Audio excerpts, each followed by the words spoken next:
باللہ من الشیطان الرجیم بسم اللہ الرحمن الرحیم توکلت علی الحی الذی لا یموت افوض امری الی اللہ ان اللہ بصیر بالعباد وما توفیقی الا باللہ۔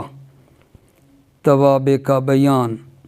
آج واقعاً اللہ کا لاکھ لاکھ احسان ہے، ائمہ طاہرین کے صدقے میں، اہل بیت کے صدقے میں بحث ہماری توابع پہ پہنچ گئی ہے۔ توابع عزیزو، تابع کی جمع ہے توابع۔ پہلے جو بحث ہماری ہوتی رہی ہے وہ اسموں کا اوپر جو اعراب آتا تھا وہ بالاصالہ تھا، یعنی اسم کے اوپر جو اعراب آتا تھا بالاصالہ تھا، یعنی پیچھے عامل آتا تھا اور اس کو مطلب ہے نا جو تقاضا کرتا تھا عامل اس کے مطابق آ جاتا تھا۔ مثال کے طور پہ مثلا کہتے تھے کہ جو حروف مشبہ بالفعل ہیں تو کہتے تھے انا، مثلا انا زیدن قائمون، حروف مشبہ بالفعل ہے جی، اسم کو نصب دیتا ہے، خبر کو رفع دیتا ہے، تو زیدن پڑھا تھا، قائمون پڑھا تھا، ٹھیک ہے۔ ضرب زیدن، دوسری فعل کی مثال، ضرب زیدن، زیدن کو رفع کس نے دیا؟ کہتے تھے ضربہ۔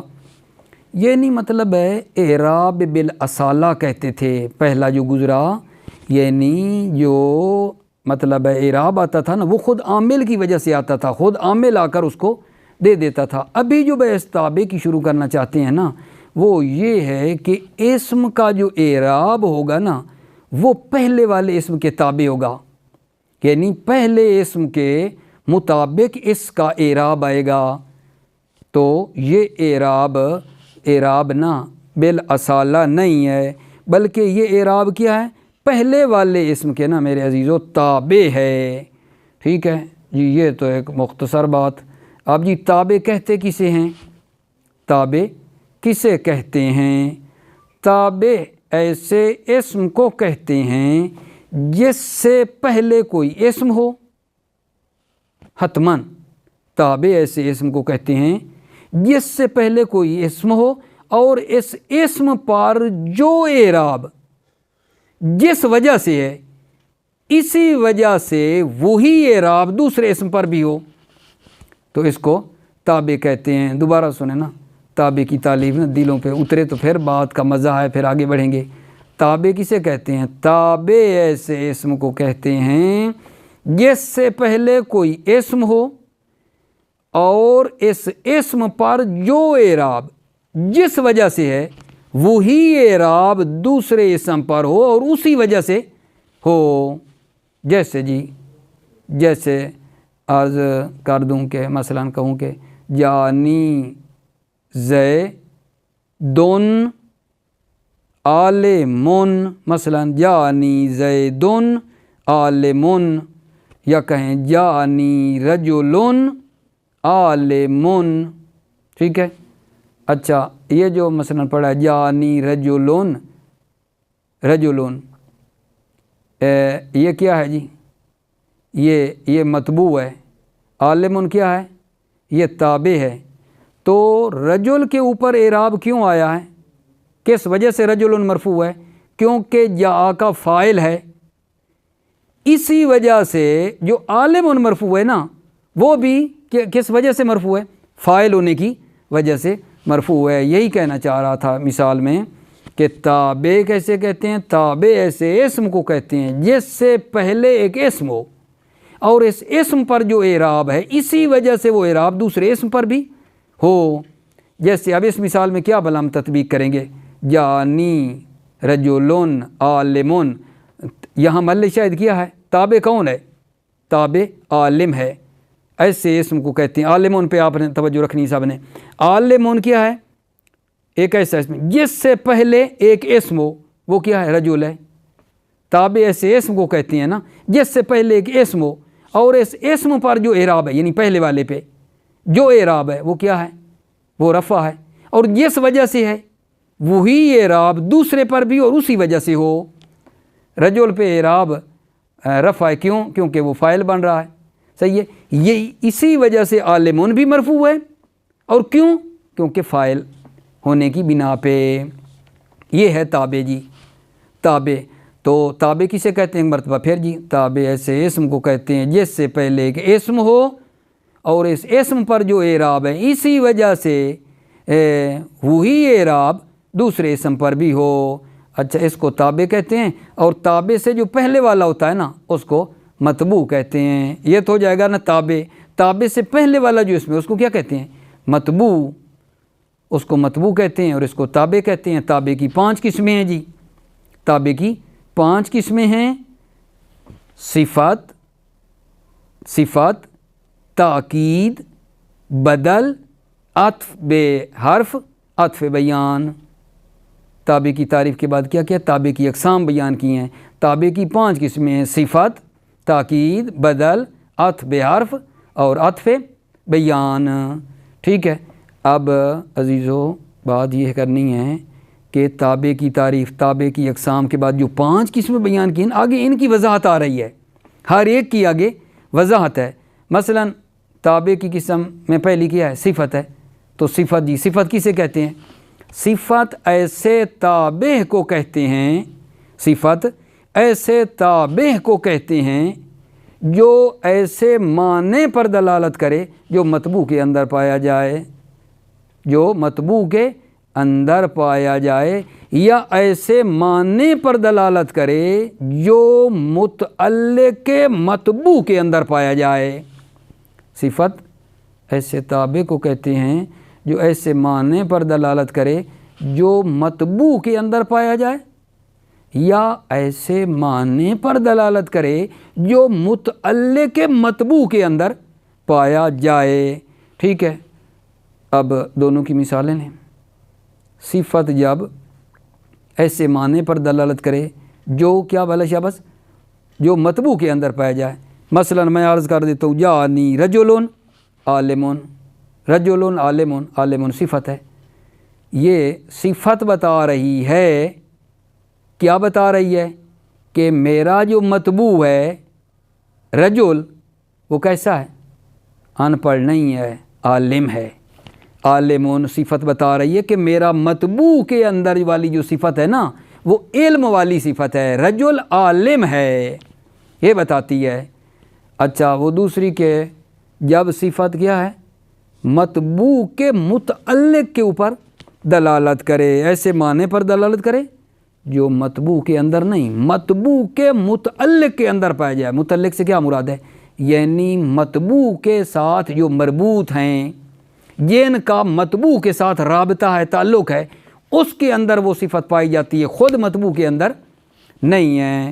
جیسے جناب عرض کر دوں کہ جانی رجل، ٹھیک ہے، عالم ابو ہو، جانی رجل عالم ابو ہو۔ ٹھیک ہے، یہاں کیا بیان ہوگا بھلا؟ یہ بیان کرنا چاہتی ہے کہ یہ جو عالم ہے یہ رجل عالم نہیں ہے۔ کون عالم ہے؟ جو رجل سے مربوط ہے، ابو ہو، وہ عالم ہے۔ جانی رجل عالم ابو ہو، عالم کون ہے؟ رجل کا باپ عالم ہے۔ تو یہ صفت کیا کرتی ہے؟ متبوع کے متعلق کے اوپر نا یہ جو ہے دلالت کر رہی ہے۔ ٹھیک ہے، اچھا، اب یہ جو صفت ہے جب اپنے متبوع کے معنی پر دلالت کرتی ہے، ٹھیک ہے، تو اس کو کہتے ہیں صفت بحال موصوف۔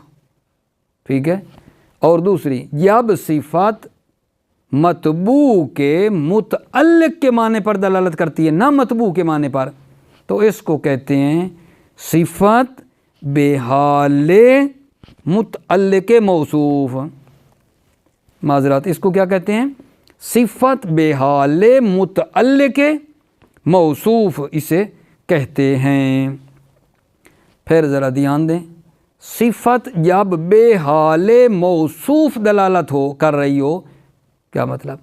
صفت جب متبوع کے معنی پر دلالت کر رہی ہو، صفت جب حال موصوف ہو، تو جناب ذرا دقت چاہتا ہوں، وہ یہ ہے کہ صفت اپنے متبوع کے ساتھ 10 چیزوں میں کیا ہے؟ موافق ہوتی ہے۔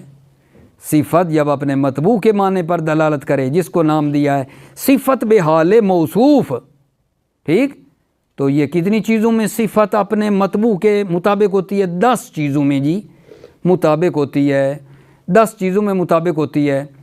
کیا چیزیں جی؟ 10 ہیں وہ 10 چیزیں جو میں مطابق ہوتی ہے وہ یہ ہے تعریف، تنکیر، تذکیر، تانیث، مفرد، تثنیہ، جمع، رفع، نصب، جر، یہ 10 چیزیں۔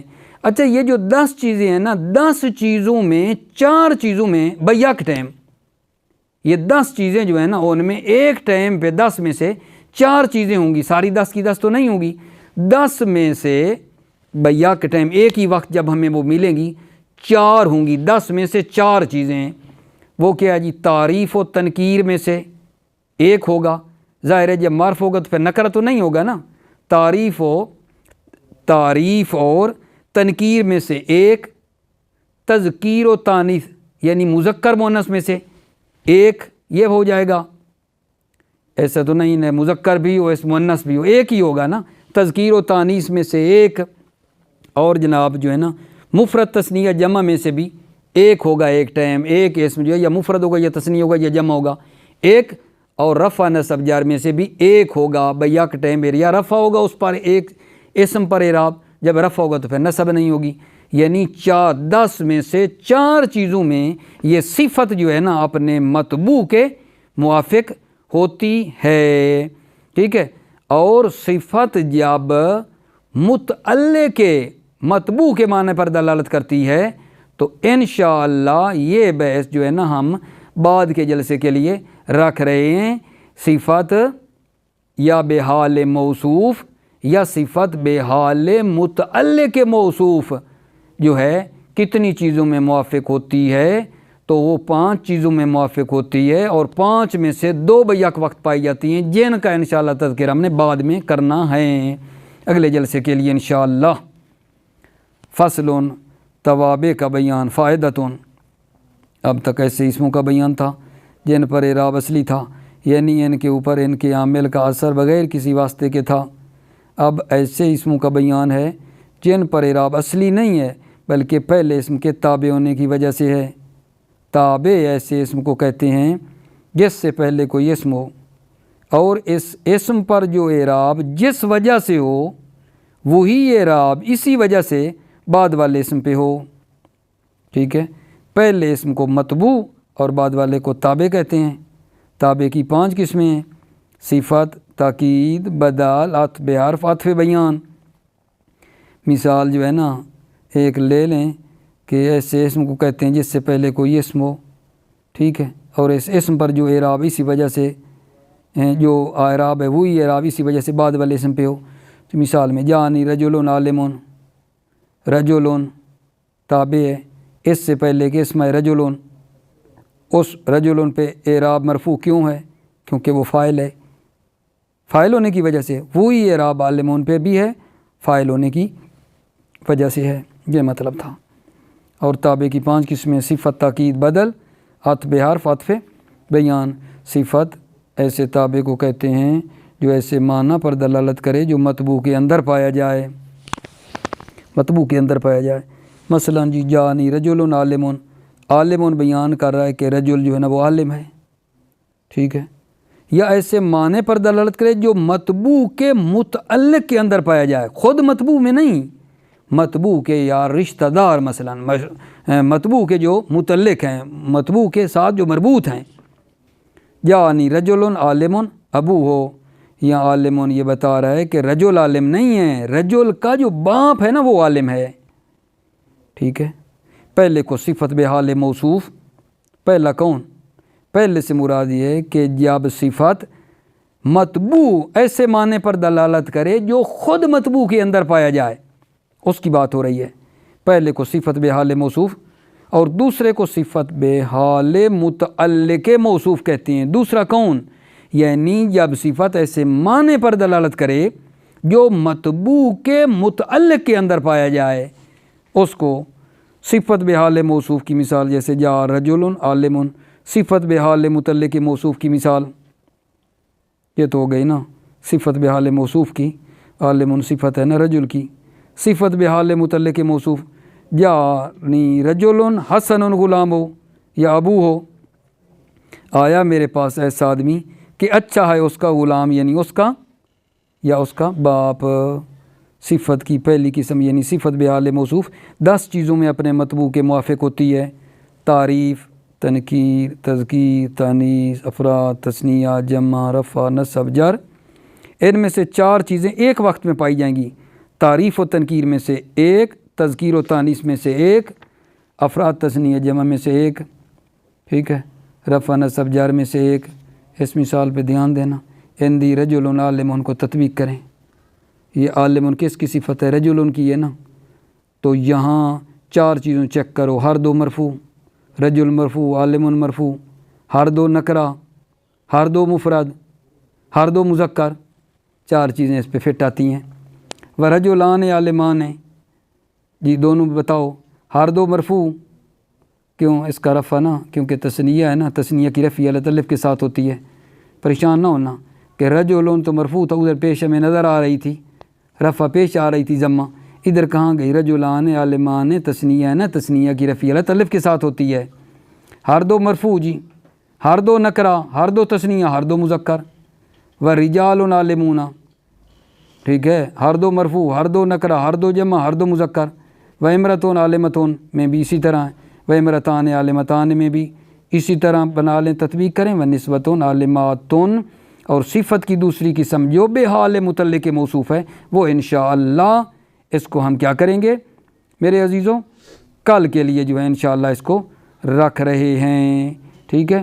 السلام علیکم ورحمۃ اللہ وبرکاتہ۔